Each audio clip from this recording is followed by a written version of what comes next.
Hey guys hi. आज 5 सबसे ज्यादा डिफिकल्ट सवाल, हॉट्स क्वेश्चन आपके क्लास 9 लेवल का मोशन चैप्टर से आज हम करने वाले हैं। हो सकता है कुछ बच्चों को ये थोड़ा बहुत आसान लगे, कुछ बच्चों को बहुत आसान लगे, लेकिन मेजॉरिटी बच्चों को ये सवाल हार्ड लगने वाला है। ये मैं क्यों करवा रहा हूं? क्योंकि स्कूल में कुछ भी हो सकता है और देश भर में बहुत सारे स्कूल्स है और बहुत सारे क्लास 9 के स्टूडेंट्स हैं, है ना? तो स्कूल्स में कुछ भी हो सकता है, किसी भी लेवल का सवाल आ सकता है। तो हमने हमारे क्लास 9 के उमंग सीरीज में सारे टाइप ऑफ सवाल कर लिए, एनसीईआरटी के एक्सपेक्टेड क्वेश्चन सब कुछ कर लिया मैंने, आपको एसेशन रीजनिंग कॉम्पिटेंसी सब करवा लिए। अब यही बच गया था मोशन चैप्टर से, तो आ जाओ कर लेते हैं। 20 मिनट का वक्त लूंगा और 20 मिनट में आपको 5 ऐसे सवाल दिखा दूंगा जिसके बियॉन्ड आपको कोई भी डिफिकल्ट सवाल इस चैप्टर से नहीं आने वाला। वीडियो अच्छा लगे बच्चे तो लाइक करना, शेयर करना, सब्सक्राइब करना, और याद रखना ये जो हम यहां पर खड़े हैं ना, सिर्फ आपके लिए खड़े हैं। This Abhishek, master teacher of physics at Vedantu. कैसी चल रही बच्चों की जिंदगी? चलिए फिर शुरू करते हैं, सीधा मुद्दे पर आते हैं और दे धनादन सॉल्व करते हैं। 20 मिनट का वक्त है। अभिषेक सर, आप तो कभी भी पंचुअल नहीं होते हो, आज कैसे होंगे? कोई बात नहीं, हो जाएंगे। बोलो बच्चा, बोलो से बल्ले बल्ले। 1 मिनट हो गया, शुरू करते हैं। ठीक है, चलो भाई साहब, सबसे पहला सवाल आपके सामने ये रहा, बहुत सिंपल है। ठीक है, give an example of motion in which average velocity is 0 but average speed is not 0। Average velocity 0 है, एवरेज स्पीड 0 नहीं है। तो सबसे पहले एवरेज वेलोसिटी का फॉर्मूला क्या होता है? Total displacement upon total time. ये होती है total displacement upon total time होता है कि नहीं? तो एवरेज वेलोसिटी को अगर 0 होना है, या तो टाइम 0 होना पड़ेगा, टाइम 0 होगा तो फिर इंफिनिटी हो जाएगी ना, सॉरी। एवरेज वेलोसिटी को अगर 0 होना है तो डिस्प्लेसमेंट 0 होना पड़ेगा। तो ऐसे कौन से केस होते हैं जहां पर आपका एवरेज वेलोसिटी 0 हो जाता है, डिस्प्लेसमेंट 0 हो जाता है? जहां पर आपने शुरुआत की हो, यानी कि आपका इनिशियल पोजीशन ये है, आप घूम फिर कर वहीं वापस आ जाते हो, तो फाइनल पोजीशन भी वही हो गया। तो जब डिस्प्लेसमेंट 0 हो जाते हैं तब एवरेज वेलोसिटी 0 इस केस में। लेकिन सर इस केस में तो एवरेज स्पीड मतलब कैसे निकालोगे? समझ में आ रही बात? तो कहां पर आपकी एवरेज स्पीड नॉट 0 होती है, average velocity through out the time 0 होती है? ये कौन सी होगी?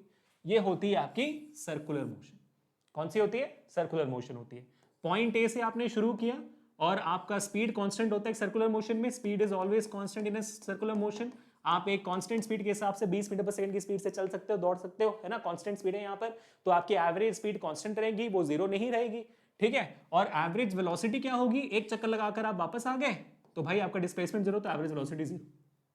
ठीक है, सिंपल बेसिक कॉन्सेप्ट हॉट्स में आता है। और हॉट्स का मतलब क्या होता है बेटा? हॉट्स का मतलब होता है higher order thinking skill questions. तो यहां पर थिंकिंग स्किल ऊपर जानी है, थिंकिंग स्किल ऊपर गई तो कैलकुलेशन अपने आप हो जाएगा। सिर्फ सोच बढ़ानी है मैथ्स में। ठीक है, तो ये सोच बढ़ गई आपकी।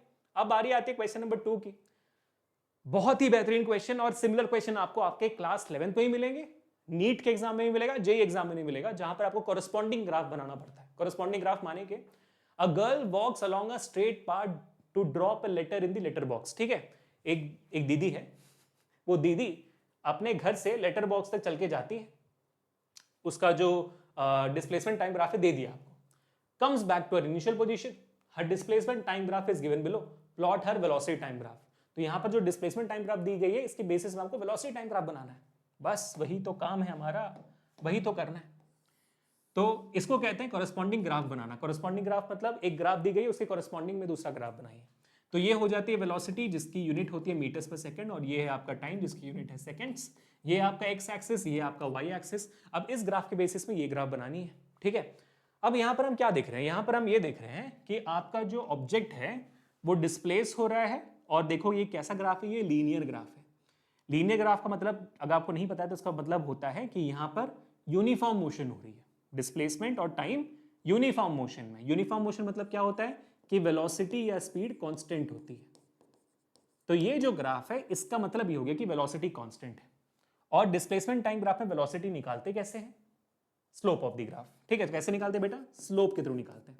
तो अगर मैं मान लूं ये ए है, ये पॉइंट बी है, तो स्लोप ऑफ ए बी क्या होता है? Formula y2 minus y1 upon x2 minus x1। जिनको नहीं पता है नोट डाउन करें। जिन्होंने मेरा मोशन चैप्टर नहीं देखा हुआ, पहले आपको वो देख लेना चाहिए, उसके बाद ही ये देखना चाहिए, क्योंकि ये हॉट्स है। ये हायर ऑर्डर थिंकिंग स्किल है, तभी होगा जब आपका बेसिक ऑर्डर थिंकिंग स्किल ठीक रहे, है ना? ठीक है, तो ये a है, ये b है, तो मान लो कि ये आपका कोऑर्डिनेट हो गया y2, और यहां पर आपका कोऑर्डिनेट हो गया y1। y पे जो कोऑर्डिनेट होंगे y1 y2 होंगे, और x पे जो कोऑर्डिनेट होंगे वो x1 x2 होंगे।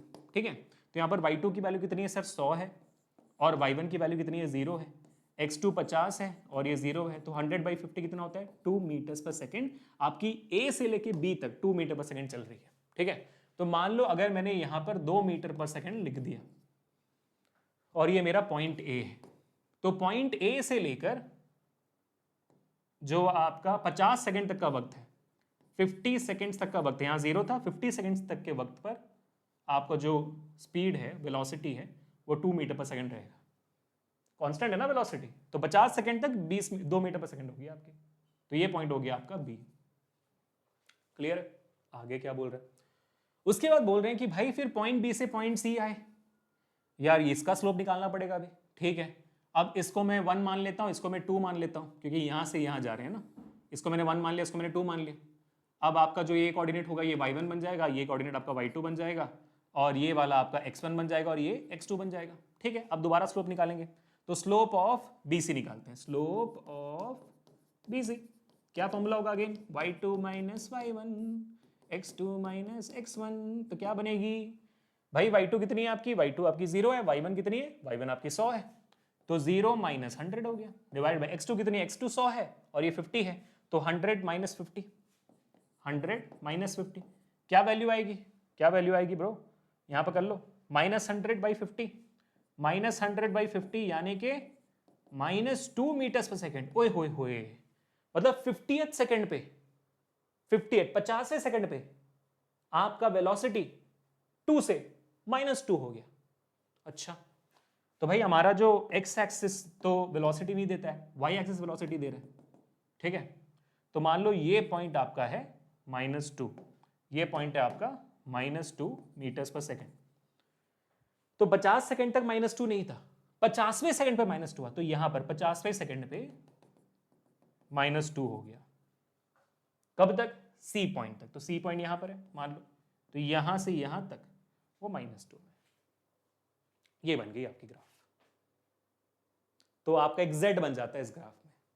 बहुत कॉमन सवाल है ये, और ऐसे इससे ज्यादा डिफिकल्ट कॉरेस्पॉन्डिंग ग्राफ आपको नहीं आएगा। एक और आएगा, करवाऊंगा मैं, वो भी अच्छा है। समझ में आ गई बात, ठीक है। चलो आगे बढ़ते बेटा।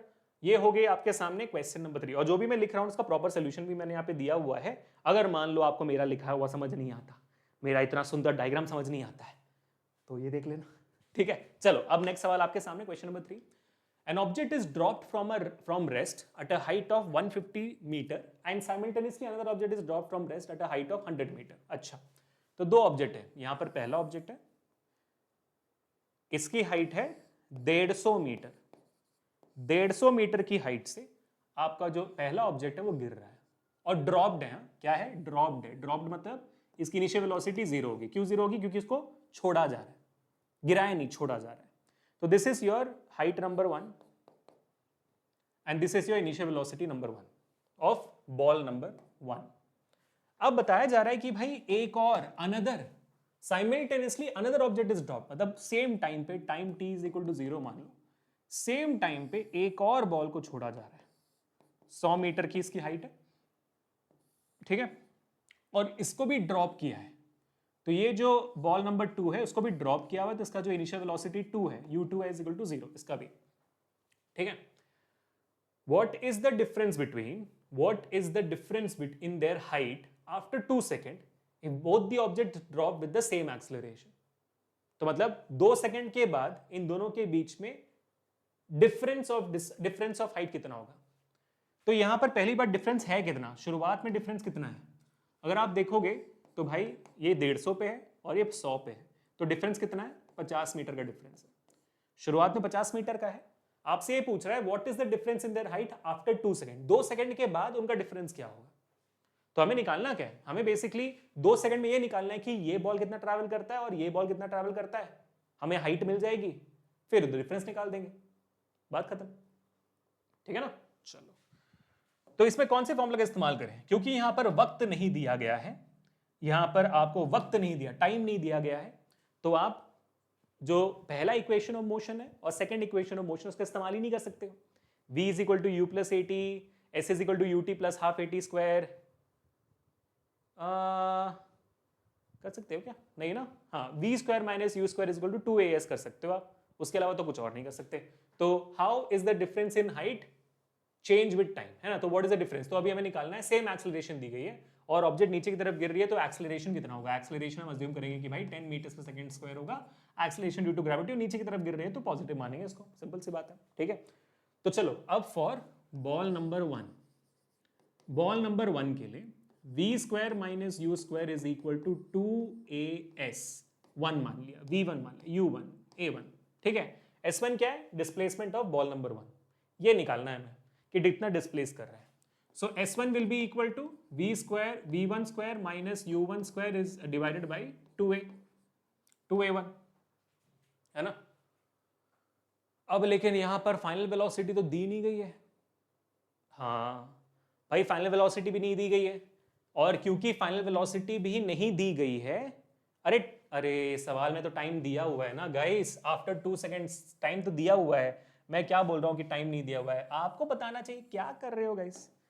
फाइनल वेलोसिटी नहीं, टाइम दी गई ना, 2 सेकंड दिया हुआ है, भूल गए, 2 सेकंड दिया हुआ है guys, t is equal to 2 second दिया हुआ है, तो मैं डिस्प्लेसमेंट कैसे निकालूंगा, सेकंड इक्वेशन ऑफ मोशन से, हाँ। So s1 is equal to u1 t1 plus half a1 t1 square, ठीक है। तो s1 u1 कितना है, u1 आपका 0 है, तो 0 इंटू 2 प्लस 1/2, एक्सेलरेशन हमने मान लिया 10, t1 कितना है, अगेन 2 का स्क्वायर, तो s1 कितनी हो जाएगी, 0 इंटू 2 0 हो गया, प्लस 1/2 इंटू 10 इंटू 2 स्क्वायर 4, तो 2 एक बार, 2 दो बार, तो आपके s1 की वैल्यू कितनी आ गई, 20 मीटर्स, 10 इंटू 2 20 मीटर्स आ गई, ठीक है। यही आपको निकालना क्या है, बॉल नंबर 2, बॉल नंबर 2 का निकालना है सेम। सो बॉल नंबर 2 का क्या होगा, बॉल नंबर 2 s2 हो जाएगी, s2 will be equal to u2 t2 plus half a2 t2 square, ठीक है। So s2 will be equal to, again यहाँ पर u2 0 है इसका, टाइम अगेन यहाँ पर 2 सेकंड की बात हो रही है, ज्यादा नहीं, तो plus 1/2 into 10 into t2 square यानी कि 2 का स्क्वायर। आप देखोगे वैल्यू सेम है, 0 2, ये वैल्यू सेम है, ये वैल्यू सेम है, तो s2 की वैल्यू कितनी आ जाएगी, 20 मीटर की वैल्यू आ जाएगी, यानी कि 2 सेकंड के बाद दोनों बॉल्स 20-20 मीटर नीचे आ गए। अच्छा 20-20 मीटर, तो मतलब यहां से यहां पर मेरा ऑब्जेक्ट आ गया 20 metres,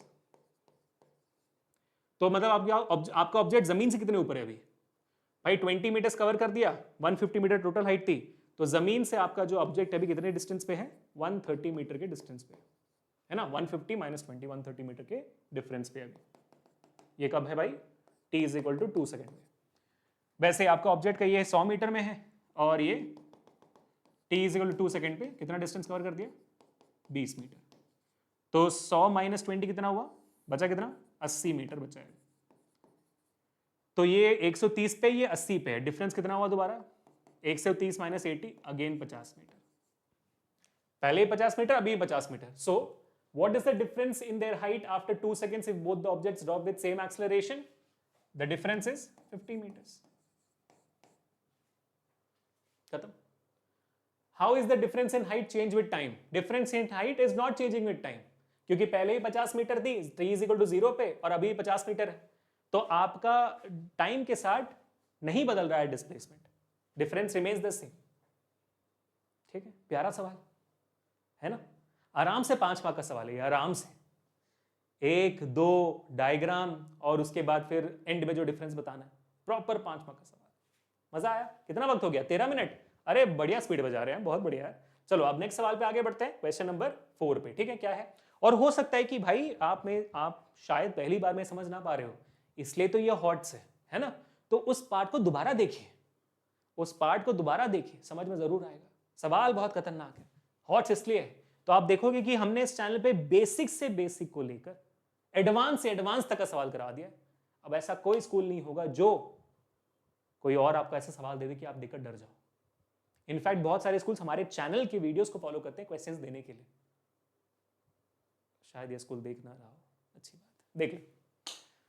draw a velocity time graph of a stone thrown vertically upward and coming downwards after attaining the maximum height. तो यहां पर आपको एक वीटी ग्राफ बनानी है, क्या बनानी है आपको, यहां पर आपको एक प्यारा सा वेलोसिटी टाइम ग्राफ बनाना है, एक्स एक्सिस, ठीक है। किसका बनाना है, draw velocity time graph of stone thrown vertically upward, एक स्टोन को, एक पत्थर को आपने ऊपर फेंका है, तो उसकी कुछ इनिशियल वेलोसिटी है, कितनी है नहीं पता, लेकिन नॉट इक्वल टू 0 है, तो आपने फेंका है ना, तो फेंका है वो ऊपर जाएगा, मैक्सिमम हाइट तक जाएगा और इस पॉइंट पे इसकी वेलोसिटी कितनी होती है, मैक्सिमम हाइट पे किसी भी ऑब्जेक्ट की वेलोसिटी 0 होती है, फिर वापस आ जाती है ना। और वापस आते वक्त जिस वेलोसिटी से शुरू किया था उसी वेलोसिटी पे वापस आएगा। अगर मान लो u की वैल्यू x है फेंकते वक्त, तो वापस आते वक्त भी जो वेलोसिटी होगी, फाइनल वेलोसिटी, वो भी इस सेम हाइट पे सेम होगी और एग्जैक्टली सेम वक्त लगेगा जाने के लिए भी। जाने के लिए अगर t लगता है तो वापस आने के लिए भी सेम वक्त t ही लगेगा। ये कॉन्सेप्ट है जो आपको याद रखना है कि जब भी कोई ऑब्जेक्ट ऊपर की तरफ फेंका जाता है, जिस वेलोसिटी से फेंकी जाती है उसी वेलोसिटी से आपके हाथ में वापस आती है। ये फेंका आपने, उसी वेलोसिटी से आएगी, है कि नहीं। इसी वजह से जिस वेलोसिटी से एक बॉल को मारा जाता है, जितने तेज मारोगे उतने ही तेज आपके हाथ में लगेगी जब फील्डर पकड़ता है उसको। अगर मैं ऐसे फेंकूंगा तो ऐसे आराम से हाथ में आ जाएगी ना ब्रो। समझ रहे हो बात को, इंपॉर्टेंट है, समझो, ध्यान दो। और जितना टाइम ऊपर जाता है उतना टाइम में वापस आ जाएगा, बहुत बहुत इंपॉर्टेंट, ठीक है। तो उसकी वेलोसिटी वर्सेस टाइम ग्राफ कैसे बनाऊं मैं, ध्यान से देखो इस बात को, ठीक है। तो ऊपर फेंकते वक्त मेरी जो वेलोसिटी है वो पॉजिटिव है, ऊपर फेंक रहा हूं ना, तो वेलोसिटी नेगेटिव नहीं, ऊपर फेंक रहा हूं तो वेलोसिटी पॉजिटिव है। तो मान लो ये मेरा पॉइंट x है, उसकी वेलोसिटी यहां पर है, लेकिन जैसे जैसे ऑब्जेक्ट ऊपर जाती है, और टाइम कितना ले रहा है, टाइम t ले रहा है ऊपर जाने के लिए, तो यहां से यहां तक मान लो टाइम t है मेरा, ठीक है। जैसे जैसे ऑब्जेक्ट ऊपर जाती है उसकी वेलोसिटी कम होकर आती है ना, करेक्ट। तो जैसे जैसे मेरा ऑब्जेक्ट ऊपर जाता है मेरी वेलोसिटी कम होती आती है। पॉइंट t जब वो मैक्सिमम हाइट पे होती है, जब उसकी हाइट मैक्सिमम होती है तो वेलोसिटी 0 होती है, ठीक। उसके बाद वापस आती है और फिर 0 वेलोसिटी से धीरे धीरे बढ़ने लगता है, लेकिन अब वो ऊपर से नीचे आ रहा है तो वेलोसिटी का डायरेक्शन उल्टा हो गया। वेलोसिटी ऊपर जाते वक्त अगर हमने पॉजिटिव ली थी तो वापस आते वक्त वेलोसिटी को मुझे नेगेटिव लेना होगा। तो again for time t, again for मान लो टाइम t, मेरी वेलोसिटी कितनी होगी, अगर इस पॉइंट पे लाकर मैं छोड़ देता हूं तो अगेन फॉर टाइम t मेरी वेलोसिटी x वैल्यू तक जाएगी, लेकिन वो -x होगी। जितनी वेलोसिटी से फेंका था उतनी वेलोसिटी से वापस आएगा, लेकिन वो ऑपोजिट डायरेक्शन में, तो -x। तो आपका ग्राफ ऐसे दिखेगा। यहां से भी देखो वेलोसिटी बढ़ रही है लेकिन नेगेटिव डायरेक्शन में बढ़ रही है, ठीक है। दोबारा बताता हूं, ध्यान से देखना, बहुत इंपॉर्टेंट है। मैंने ऑब्जेक्ट को फेंका एक वेलोसिटी से, वेलोसिटी मान लो x है, कुछ भी हो सकता है, आपको कोई भी सवाल में कुछ भी दे सकता है। तो मैंने फेंका, t टाइम लिया, ऊपर तक पहुंचा, मैक्सिमम हाइट तक पहुंचा, वहां पे फाइनल वेलोसिटी 0 होती है। तो यानी कि ऑब्जेक्ट ऊपर जाते थे स्लो हो रही है, ठीक है। तो ऑब्जेक्ट ऊपर जाते थे स्लो हो रही है, टाइम t पे आके वो रुक गई, मैक्सिमम हाइट यहां पर है और इसकी वेलोसिटी वहां पर 0 है, ठीक है। तो v इज इक्वल टू 0, देखो y एक्सिस 0 हो गया यहां पर। अब इसके बाद ऑब्जेक्ट की वेलोसिटी दोबारा बढ़ती है, लेकिन वो नेगेटिव डायरेक्शन में बढ़ रही है ना, ऊपर जाते पॉजिटिव लिया था तो वापस आते वक्त नेगेटिव लेना पड़ेगा, तो नेगेटिव डायरेक्शन में बढ़ रही है। कितनी बढ़ेगी, जितने वेलोसिटी से फेंका था उतनी वेलोसिटी से वापस आएगी। तो जब टाइम t और हो जाएगा तो मेरी वेलोसिटी दोबारा -x हो जाएगी, लेकिन वो नेगेटिव डायरेक्शन होगी, इसलिए -x। तो वेलोसिटी बढ़ रही है लेकिन नेगेटिव डायरेक्शन। ये कोरेस्पॉन्डिंग ग्राफ का वन मोर वेरी इंपॉर्टेंट सवाल, ठीक है। अब आगे बढ़ते हैं to the last question for today people. Here we go, here we go, very very important question, और इसमें तो धमाल मचाना है हमें। ग्राफ का सवाल है, देखो ध्यान से इसे। 5 सवाल हो गए क्या, अच्छा 6वां सवाल है ये, अच्छा 6वां सवाल है यार। 5 क्वेश्चंस आर ओवर, कैसे, ये 4था था ना, तो ये 5वां होगा ना, वही, ये तो 5वां सवाल है, 6वां कैसे, सॉरी। हाँ, the velocity time graph of N ascending, कितना है और हो गया ना, होमवर्क दिया मैंने हाँ होमवर्क दिया मैंने आपको, ठीक है। नेक्स्ट होमवर्क है, बस खत्म हो गया बच्चों, डरो मत, 20 मिनट खत्म कर रहे हैं, 20-25 मिनट में। The velocity time graph of an ascending passenger order lift is given in figure, ठीक है। एक ग्राफ दे दिया आपको, VT ग्राफ है यहाँ पे, पहले सबसे पहले देखना यूनिट क्या हुआ, मीटर पर सेकंड है और यहाँ पर भी सेकंड है, तो यूनिट बराबर है, ठीक है।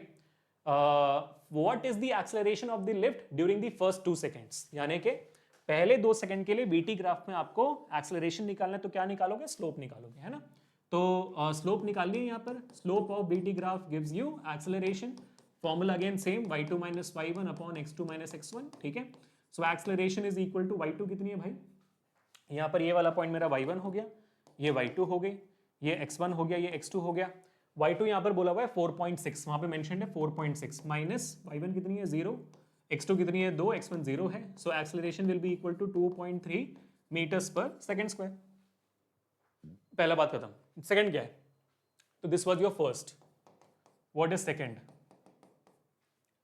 Between 2 and 10 second, between second and 10th second आप देखोगे स्लोप यहां पर parallel to the x axis होगी। यहां पर स्लोप 0 हो गया ना। स्लोप क्या होती है बेटा? स्लोप होती है the angle between the curve and the x axis, ये होती है slope.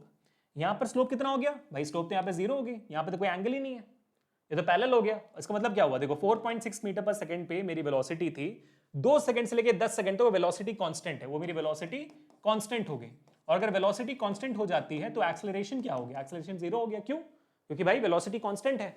Acceleration is change in velocity upon time, change हो ही नहीं रहा वेलोसिटी, तो मेरा एक्सेलरेशन 0 हो गया।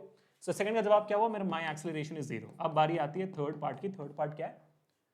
During the last 2 seconds. हाँ, लास्ट 2 सेकंड्स ये हमारा है 10 से 12 सेकंड, ठीक है। इसको मान लो कि मैंने बोल दिया y1, ये मेरा हो गया y2, मतलब ये y1 है, ये y2 है, ये x2 है और ये x1 है, ठीक है। तो मेरी value again acceleration will be equal to, और आपको पता चल गया होगा कि यहाँ पर से रिटार्डेशन हो रही है, यहाँ पर नेगेटिव एक्सेलरेशन होना चाहिए, तो वैल्यू यहाँ पर नेगेटिव आएगी, x2 माइनस x1। सो y2 कितनी है मेरी? y2 यहाँ पर 0 है। y1 कितनी है मेरी? 4.6 है। और x2 कितनी है? 12 है। x1 मेरा 10 है। सो ये हो गया -4.6/2 which is equal to -2.3 metres per second square. Same answer but negative direction. बराबर हो गया ब्रो, खत्म हो गया, ठीक है। तो ये रहा आपके लिए आज का होमवर्क। इसका जवाब मुझे चाहिए कमेंट सेक्शन में, एकदम स्पैम कर देना। और अगर आपको ऐसे ही सेशन हॉट्स के जहां पर सबसे डिफिकल्ट सवाल हो रहे हो चाहिए आपको हर एक चैप्टर, हर एक सब्जेक्ट के लिए, do let me know the comment section. अगर इस वीडियो में 100 कमेंट्स क्रॉस कर जाते हैं 24 घंटे के अंदर, वो आपका काम है करवाना, हो जाते हैं तो definitely will make it happen for all the subjects. Hopefully आपको अच्छा सेशन अच्छा लगा है। लाइक करना, शेयर करना, सब्सक्राइब करना। मिलते हैं नेक्स्ट सेशन में। This Abhishek signing off for today. Peace people.